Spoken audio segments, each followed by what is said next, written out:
Welcome to the Agronomy and Farm Management Podcast. I'm Amanda. And I'm Elizabeth. Thanks for joining us today. Welcome back to the Agronomy and Farm Management Podcast. Today we have with us Kevin Berger. He is the Grain Operations Manager at Centerra Co-op in Northeast Ohio. Welcome, Kevin. Hello. We're really excited to have you today because we know going through harvest, it's definitely been a challenging year, and we're looking forward to about how we can manage some of this grain that we're storing. But to kick off, would you mind giving us an update on how harvest is going in your area? Yeah. Hey, harvest in our area is anywhere from Mansfield, Ohio to Andover, Ohio, in western part of PA. And as of right now, I would say that we're probably about 80% done with corn and beans both. Probably more beans in the field than we would like to see at this time. So it sounds like you guys have been having about the same harvest conditions that we've had down here. Were you able to get started fairly early? I mean, we got started really early this year, but then we hit a really long spell of wet weather and have been waiting for this freeze to start up again. Yes. Our harvest got started very early, as a matter of fact, and for us, early would be first, second week of September, and we were going pretty good throughout then, and then all of a sudden the rain started, and it has not let up since. So it's been a challenge for our customers to get their crops off. Yeah, we're definitely seeing similar things down here. Well, maybe on a slightly brighter note, how are the yields doing up that way? Well, I would say on our bean yields, we're up 10 to 15% overall. And on the corn yields, we're probably 10 to 20% increase on the yields. So that has been a bright point for them. With the low prices and stuff, that's been a blessing to them. And as a grain manager, how's that been managing the larger crop coming in? Well, it's very difficult, especially at the train houses. You can't always get a train when you need it. And truck houses, you're full more than you're not. So it's been very difficult to manage the extra crop. Have you guys been limited on the hours that you've been able to pull in the crop, or have you been able to stay open more? How's that been working? Obviously, in the beginning, we weren't limited on much hours, but as the harvest has wore on, yes, it's been a challenge to keep a flow going out of the elevators to be able to receive the rest of the harvest. Some of our bigger elevators have been able to manage it a little bit better with the trains. The truck houses have really struggled.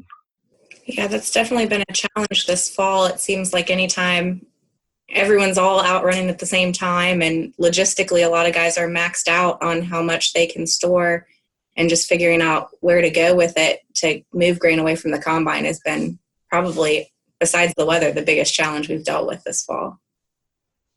Yeah, absolutely. Absolutely. So speaking of that increased storage on farm this year, what sorts of issues do you see with this crop that guys are putting into bins at home?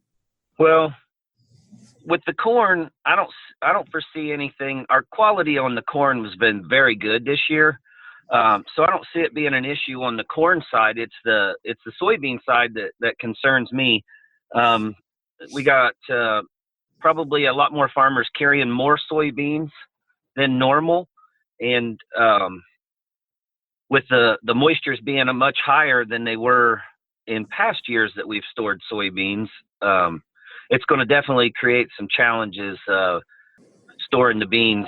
Need to make sure that we're running aeration when at all possible, and try to get some of that moisture drawn out with the aeration. And when you say high moisture, what percent are you referring to? Well, I think our average moisture into our elevators on soybeans has been probably, the average moisture is around 15% that we've been taking here toward the latter part of the harvest. So yeah, it's typical moistures that we might see at the elevators is around 13%, and being 2 points higher, I'm sure that some of that's went into our customers' bins at a higher moisture. Yeah. So what sorts of things should guys be keeping in mind if they've got high moisture beans in a bin? Aeration. Make sure we're temperature system. If you got temperature controls in the bins, make sure we're checking that regularly. If we don't have temperature system, make sure we're running the fan on days that it's conducive to run the fans. Drier air days, lower temperature. Try to get them as cold as we can for the winter time here. So this cold weather that we're having is maybe helping a little bit? Yeah, it's definitely going to help us. Are we looking at the same thing with corn, or did the corn come off dry enough? In our area, anybody that's keeping corn on the farm is probably running it through a dryer. The way they handle their corn is not going to be much different. And it was an average year on moistures. We probably had lower moistures than we normally see in the corn because the weather was so good early. It helped dry that corn down in the fields. So I don't foresee any different. Anything we should do different with the corn this year. One thing that comes up sometimes when we're storing grain is insect pressure. And I know from doing pesticide recertification that a lot of guys, they don't see that too often. We don't have a lot of on-farm where they're doing the fumigation themselves. So is that a service that a lot of grain facilities will offer to come out and do the fumigation, or where's that kind of going in the industry? Well, I can't speak for any of the other co-ops or anything, but we'll do. We can advise, but we're personally not allowed to go out to the farm and do insect anything with insects, with fumigation or anything like that. Our license doesn't permit that. So, Okay. but that could definitely be a problem this year. So what are some of the tips that you would give farmers if they find they do have an insect infestation? Well, to prevent the insect infestation, I would keep the weeds around the bin down, spray the outside of the bins with insecticide, and keep the grain cool. Typically, the warmer the grain, the more the insects are in that. So keeping the grain cool sounds like it's really the key to success with storing this crop. If we start seeing temperature fluctuations through the winter where we get significant warm-ups, one, how long of a window do we need to have before we need to be concerned of warm weather? And two, how can we kind of mitigate that? I don't think I would panic if we did get some warm-ups throughout the winter. I would probably not try to warm that grain up if that situation come about. I personally like to keep the grain cool as long as possible. I know that some other people might disagree with that, but my personal feel is the cooler that grain is, the less issues that we typically have with that grain. Okay, so as long as we're not trying to aerate during warm weather, then we should be okay to hold that temperature down. Absolutely. What do you recommend as far as cleaning the bin before grain's going in or after it's come out to try to control insects as well?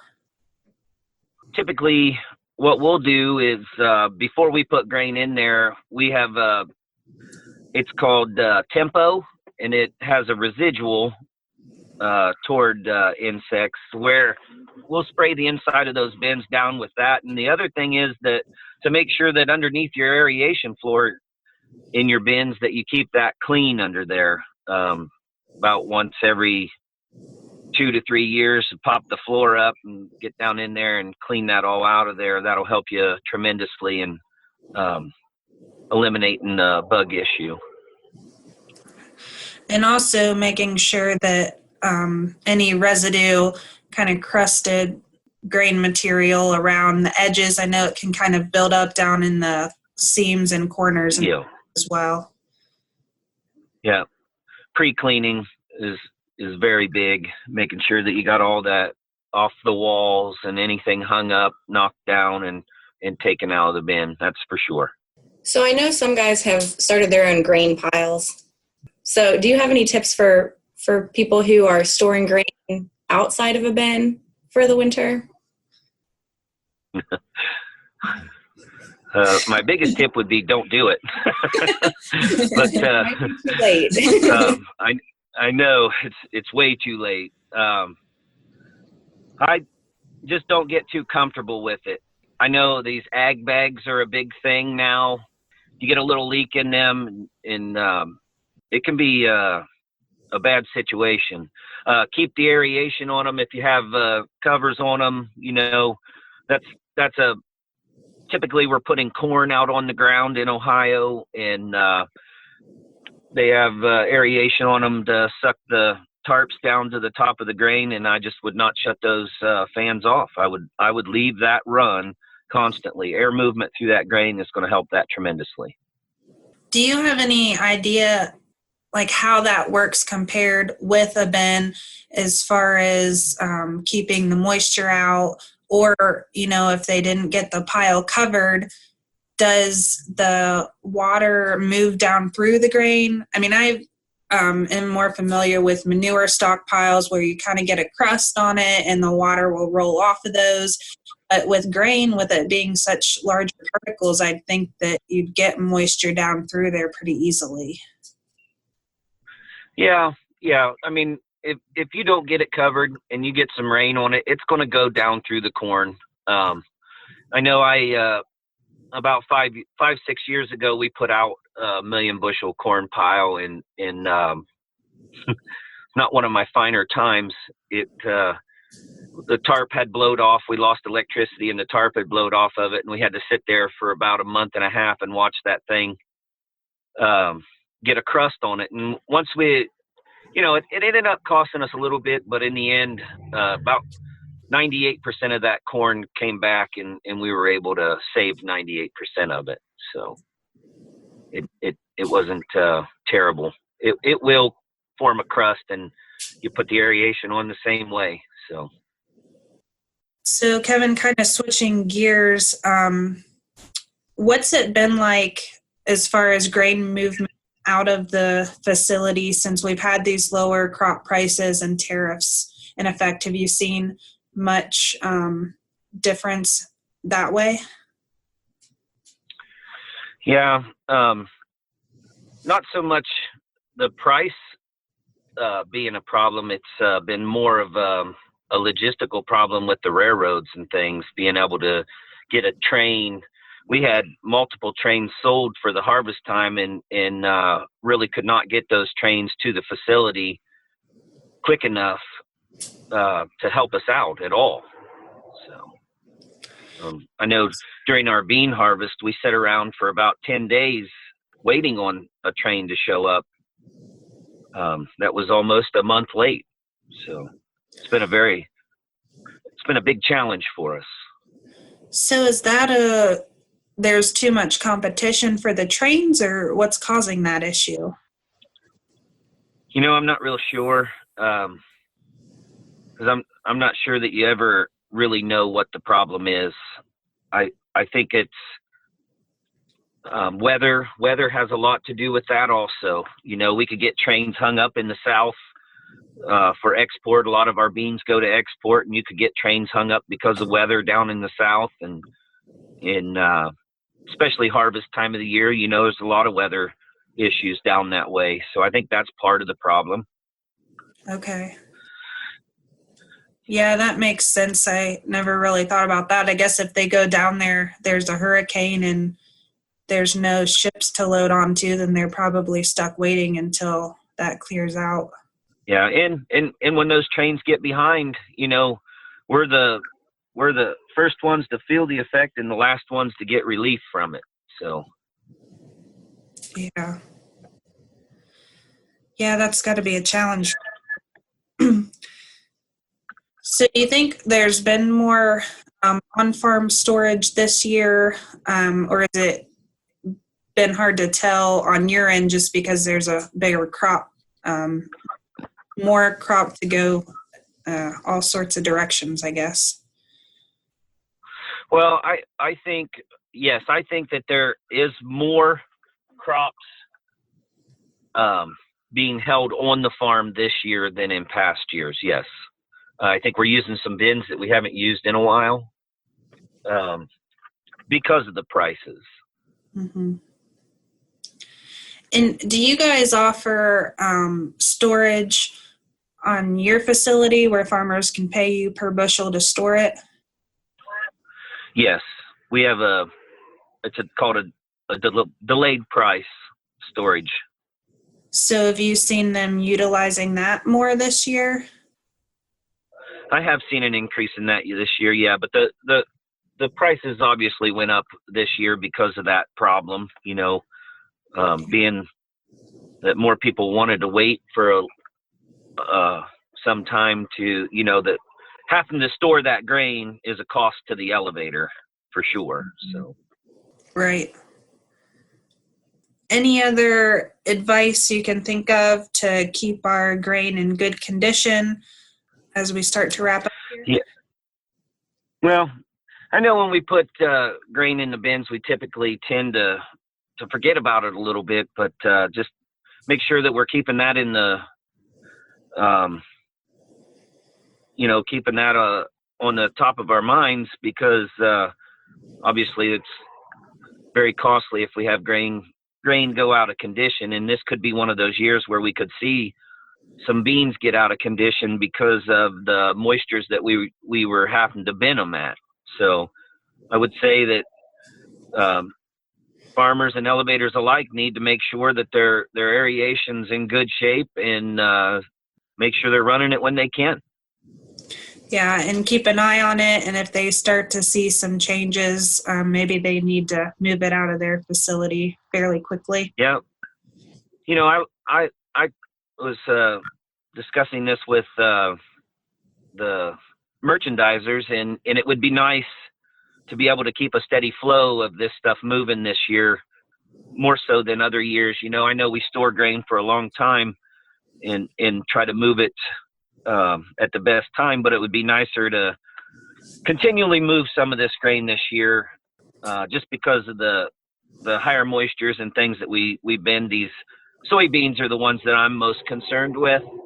I would like to see a steady movement of soybeans this year.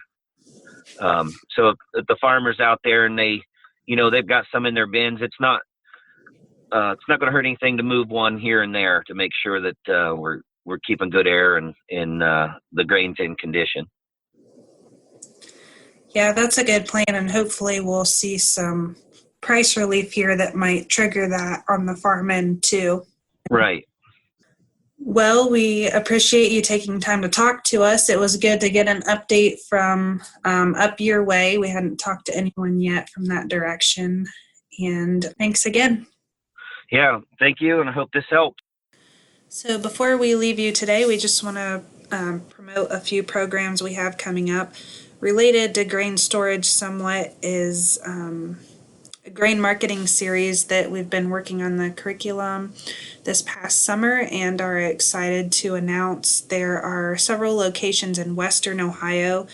You can find out more at go.osu.edu/grain plan.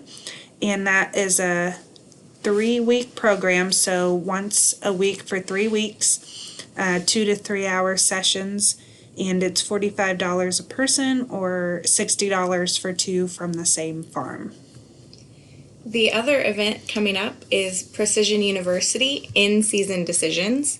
That's going to be January 9th at Beck's Hybrids in London, Ohio. It's $50 to attend, and we need you to register by January 2nd to save your seat.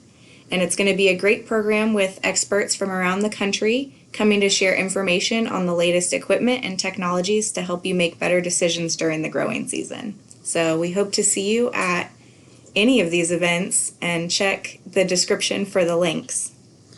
Yeah, and if you're interested in more agronomy or farm management programs, check out our Ag Crops website, agcrops.osu.edu, and click on events there. And for the farm management side, you can go to Ohio Ag Manager, just search that newsletter, and it will pull up the blog where we post a lot of farm management related events as well. And as always, you can follow us on Twitter or Facebook at AFM Podcast. So search that, Facebook or Twitter, and give us a like. If you're on iTunes, you can leave us a review and give us a 5-star rating if you want to. We'd appreciate that. All right, so you guys have a great week, and we'll talk to you next time. Thanks for listening to the Agronomy and Farm Management Podcast. Join us again in 2 weeks for our next episode.